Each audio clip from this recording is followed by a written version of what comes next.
we're telling stories, even if there are, again, they're subtle stories. There might be things that aren't as explicit as they are when you're telling a story in, say, a movie or a TV show, or even if you're doing a story on Instagram.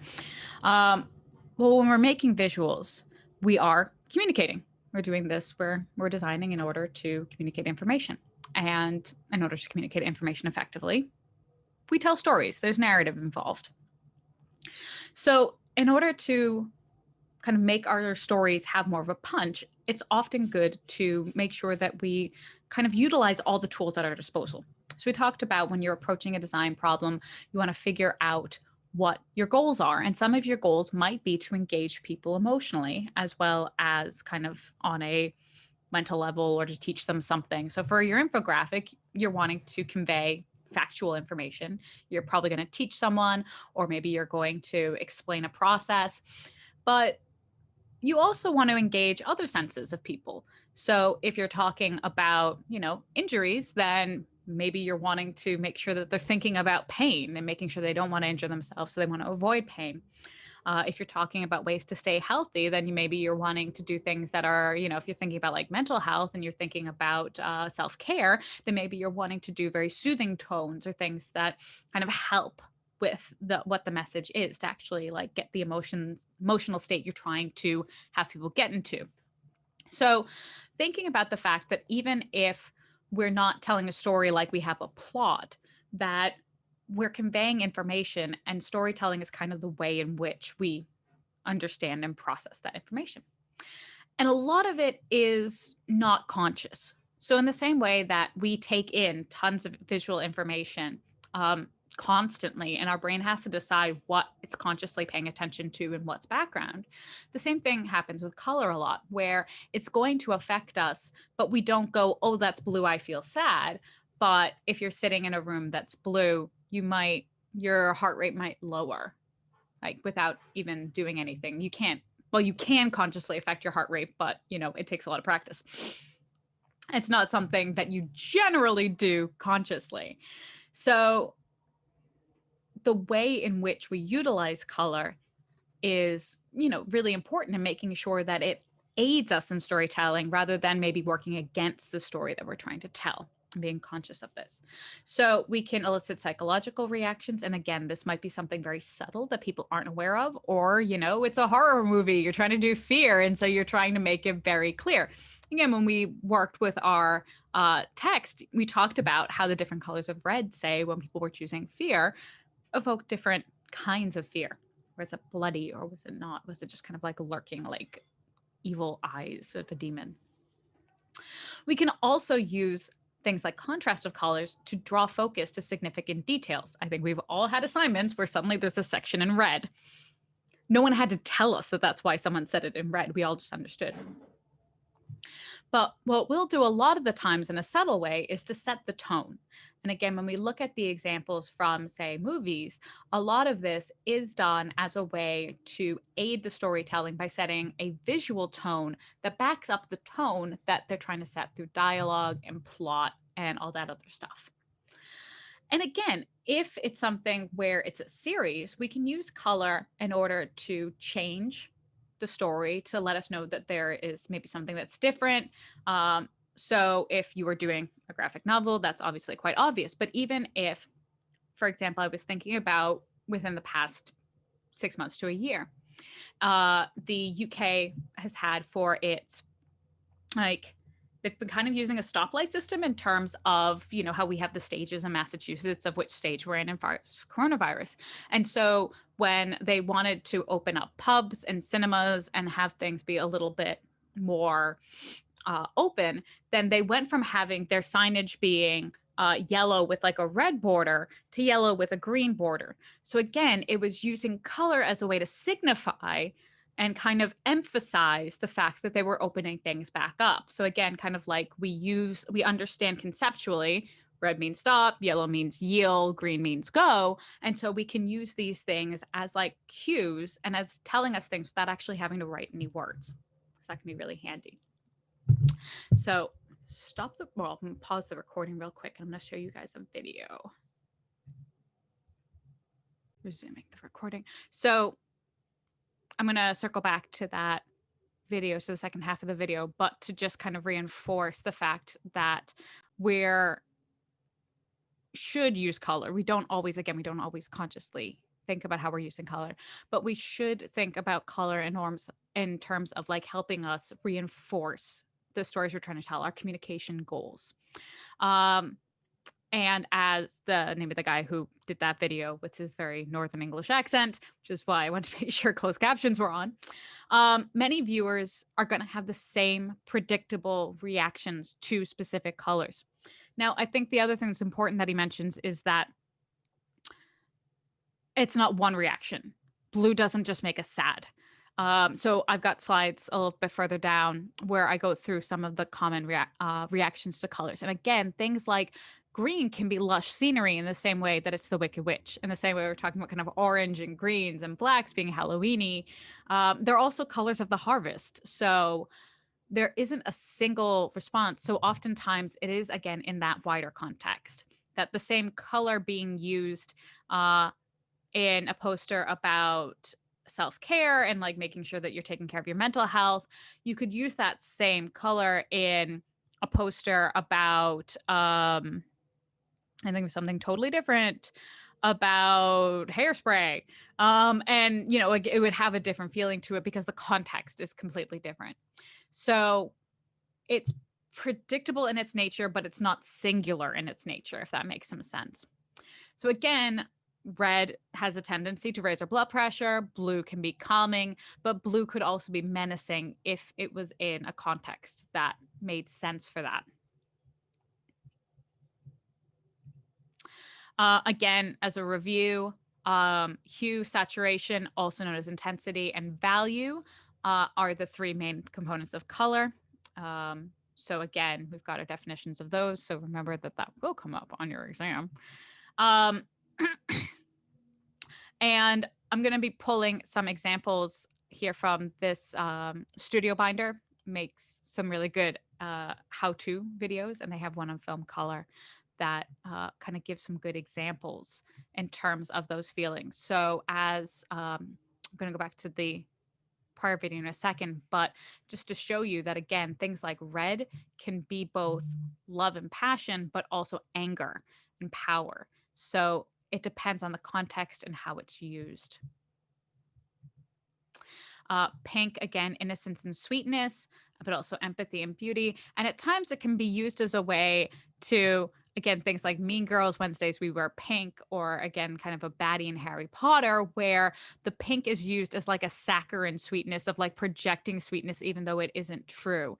So again, remembering that, and again, she's wearing pink as kind of like, she's got this like ultra conservative feminist, not conservative feminist, but like she is feminine in an ultra conservative way, and wanting to project that as well. So again, remembering that you can kind of use color and play against it is a kind of important idea.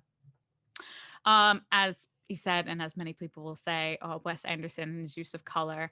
Again, as you can see from a couple of these examples, which are from Wes Anderson films, there's a whole websites devoted to color palettes in Wes Anderson films because he's very conscious in his use of color. And it actually is part of what makes his films look kind of like nostalgic and old timey, is that he is so conscious about his color use in a way that people, again, we don't have to be so much anymore, so oftentimes aren't. And it's, again, like it's very holistic in the way that he uses it. And again, we have like this naivety and idyllicness to yellow, but also madness. Just getting Birdman, you know, the psychological interior of the character, or as he's talking about with Kill Bill and The Bride, again, it's the intensity of it, the saturation of it is what takes it from something seeming like sepia colored and nostalgic and sweet to being on the verge of insanity, such as in The Shining. Green, we kind of talked about a little bit. And again, you can get The Hobbit versus Maleficent, you know, very different feels to them. And again, even with nature can be either lush and inviting, or it can be dangerous. Same thing with blue, oftentimes very cool, and it can be calming, but it can be also cold and distant and sad. And purple can be all kinds of things.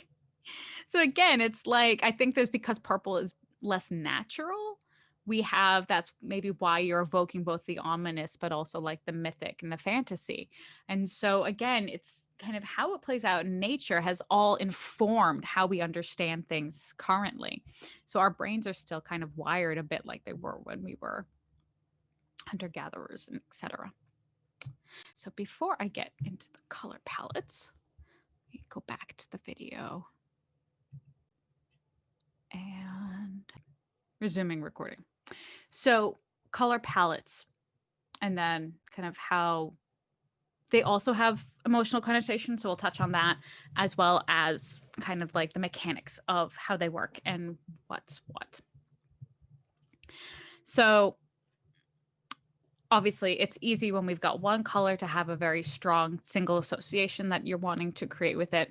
But then how do you pick other colors to go along with it? How do you create a whole color scheme? So these are our kind of top 4 color kind of combos, color palettes, color schemes, and how we can use them. And each one, as well as having kind of like, this is its definition, there are those associations that we make in terms of feeling.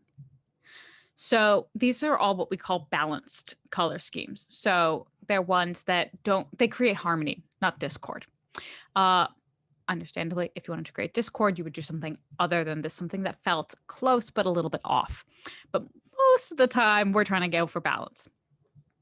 So just definition-wise, we've got monochromatic, analogous, complementary, and triadic. And triadic's kind of not used as much, but it does have kind of very specific feel to it. So monochromatic color scheme, mono, singular, chromatic is color. So you take one hue, we're going to change the saturation, the intensity, and the value. So we're going from light to dark and from very intense, vivid color to more washed out color. What does that feel like? Well, it tends to have us feel like something's very unified and harmonious. It can also kind of lull us to sleep. It can kind of have, it has a tendency, again, like things like nostalgia. We think of things that are like sepia tinted or black and white. And even if that isn't the color, that kind of is the feel, especially if it's a desaturated monochromatic color palette that you're using, kind of has that connotation to it. And that's the most common, but that's not the only way it can be used. So again, if we look at something like the Grand Budapest Hotel by Wes Anderson, everything kind of has the same feel to it. And again, this almost looks like a film still from a movie where they had tinted the stock and then done a little bit of hand coloring on top of it, bringing in those kind of blues and things that aren't.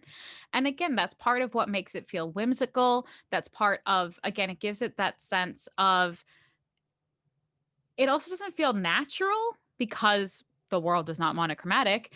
And so because of that, it does kind of have an artificial quality to it too. And as we were saying in the movie, in the video that we were watching, I'm talking about the fact that like we don't take anything too seriously that happens in these Wes Anderson films, that we understand that the stakes are low. And again, part of that is the artificial nature of something that's a monochromatic palette. For us in design, we often use monochromatic palettes, again, if we've got, for monetary or for other reasons, a restriction to the number of colors that we can use. But as you can see here, you can still get something that's dynamic looking, even if you are, now obviously this has some other colors in it, so it's got a little bit of blue, but you can still, by varying the intensity and by varying the value, you can still get a range of colors in there while still sticking to one. So again, like if you're printing and you can only use one ink or two inks, you can use and of varying the intensity and value in order to still have something that has a lot of contrast and that looks quite interesting visually. Now, while we talked about the fact that we have this kind of harmonious feeling that's soft, lulling, and soothing, again, depending on the color that you use, even though the color scheme might have that harmonious feeling, if you pick a color that has the connotation of like sickness or evil, then it's going to feel like everything is bathed in that same light. So The Matrix is another movie that has a very monochromatic feel to it, especially the things that are happening inside the matrix and rather than in the quote unquote real world. So when we're inside of the matrix, inside of the virtual world, everything is bathed in green. It's kind of like a sickly fluorescent light. And so when you get Mr. Anderson, you can see that even the grays have this like green cast to it. He looks sickly and yellow because of the green that's coming through in the colors. So being very conscious that yes, it's going to be a unified look, but that unification can be unified, fantasy if it's purple, it can be unified danger if it's red. So while harmony we think of as kind of like being a good thing or being a positive, it depends on the color you use. Analogous are things where you're kind of taking, it's like monochromatic, but you're going out a little bit. You're kind of widening your scope from a single color to things that are near each other in the color wheel. So you're going to be within like 1/4 of that circle of the color wheel. You're looking within like 1/4 of it, or even a little bit smaller. So usually you're going to have a main color, and then you'll kind of, a lot of times it's one color and then the two colors on either side. Although sometimes you'll do like one color and then two kind of next to it. But usually it's like one in the middle, and then you've kind of like almost like a fan that's opened on either side of it. You can also use the other colors kind of equivalent and equal amounts throughout. Again, kind of depending on if you want the kind of feel of almost something that's monochromatic but has a little bit of extra. It's actually that Grand Budapest Hotel still has some of like the pink is the main color, but it has a little bit of blues and purples from the other side. So that's very strong central color versus if you have something where there's equal amounts of everything. If you have things that are very similar on the color wheel, then again, there's no contrast within the colors, within the hues. Your contrast would be built from your value and from your saturation. So there's, again, a bit of a visual unity. It's maybe not as strong a visual unity as you get with monochromatic, but it tends to look less artificial. It's a little bit more natural. So it's pleasing to the eye, and it doesn't have those connotations of something where it's artificially constructed. So Traffic is a good example. You can see two different kinds of analogous color palettes. As you can see, Michael Douglas's character has been bathed in blue, and they use Traffic in the other video that we watched just there. And again, you saw that his character, when he was sitting in the seats, his character was bathed in blue. Whereas anything that's happening in the world of Benicio del Toro, that's more of the yellows and the oranges. So again, there's like, in this case, an association of those people to those color schemes, but you get some, it's not just the blue, but we get into bits of the purple and again of the oranges that come with, as well as the yellow. Children of Men is an interesting example for how it's kind of used in terms of the storytelling, where again, it's not as artificial as, say, a Wes Anderson movie in terms of its uniformity of color. And it's not the same color throughout, but within each frame, there tends to be kind of similar colors. And in a way, we're talking about a world in which they're no longer men are no longer being born, and so there's becoming like this harmonizing of there's only going to be one gender that's left, there's only going to be one, like we're getting rid of the human race. And so even though it's something that everything is kind of pulled together and feels the same, there's almost like the danger in everything being the same, that we can't sustain ourselves that there's only the one gender, like in one sex, that there's only, like, we can't physically reproduce.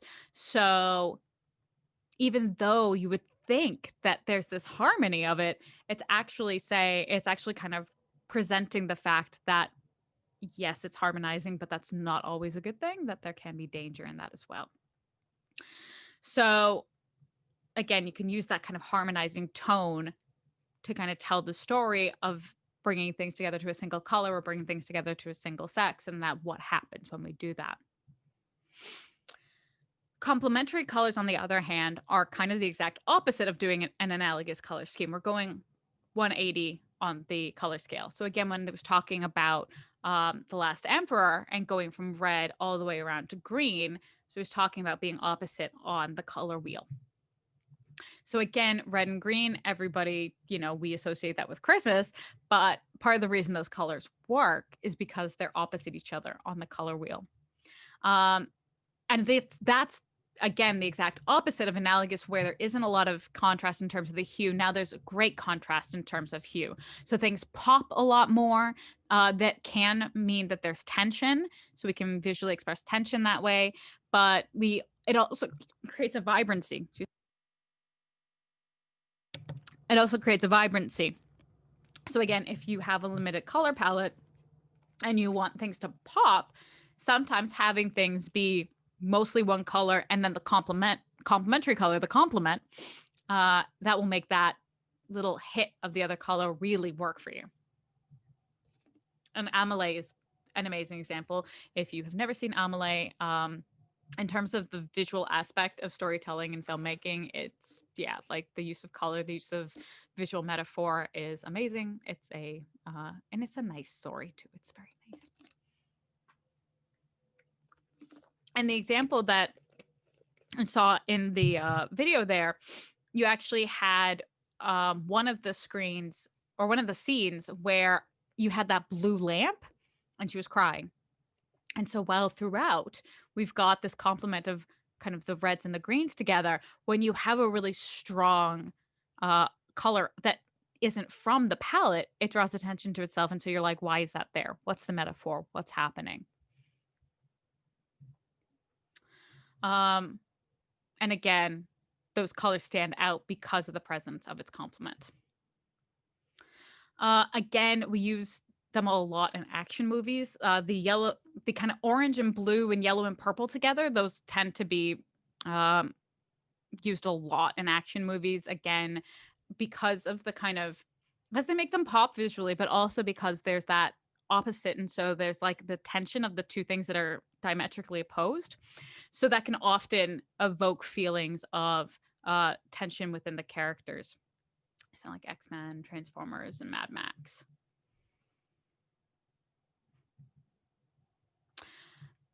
And so going back to the example of traffic, those weren't two different scenes. That was actually one still where you have these two worlds existing and kind of butting up against each other and juxtaposing.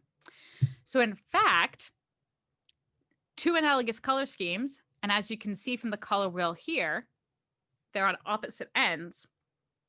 So you've got each world is analogous, but when they come together, there's the tension of them and the friction of them butting up against each other because they're opposite each other on the color wheel. So it's very cleverly done. Triadic isn't used as often, but when it is used, it's very specific. It has a very specific feel more than maybe some of the other ones, especially when the three colors used are kind of almost like basic colors, because you often get it in kind of a comic booky feeling things, or again, things where it's kind of like an avant-garde feeling, or you're trying to boil things down to their basics. So there are three things that are equidistant on the color wheel. For whatever reason, blue, red, and yellow tend to be the ones that people use. You could, turn it a little bit and get other ones, but those are the ones that people tend towards. And I think because of that, it also has those specific associations that kind of go back to building blocks and basics. Again, usually one color can be dominant and the other two aren't, but there's very much like a pop art sensibility, kind of a comic booky sensibility. Again, it's not natural. And so it always looks kind of artificial. And so why is it used? You'd use it for a very specific purpose. And again, it looks pushed and over the top.